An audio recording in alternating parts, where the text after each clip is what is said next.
Akhirudin Hasibuan saat ini menjabat sebagai Kaur Bin-Op Satuan Narkoba Polda Sumut. Buntut dari kasus yang menjerat anaknya, AKBP Akhirudin Hasibuan kini dicopot dari jabatannya. Namun dari beberapa catatan, ia lebih banyak berkiprah di unit narkoba. Di antaranya, ia pernah menjabat sebagai Kasat Narkoba Polres Deli Serdang dan Panit 1 Unit Subdit 2 Dit Narkoba Polda Sumut. Selebihnya tak banyak catatan yang didapatkan mengenai AKBP Akhirudin Hasibuan.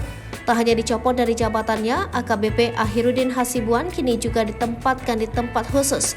Dalam penanganan dugaan pelanggaran kode etik yang dilakukan AKBP Akhirudin Hasibuan, Kombes Dudung mengklaim pihaknya telah memeriksa AKBP Akhirudin pada Februari 2023 lalu. Hasil pemeriksaan itu menyatakan AKBP Akhirudin Hasibuan terbukti bersalah melakukan pembiaran dalam kasus penganiayaan yang dilakukan sang anak. Saat ini Polda Sumut tinggal menunggu hasil sidang kode etik yang akan dikenakan kepada AKBP Akhirudin.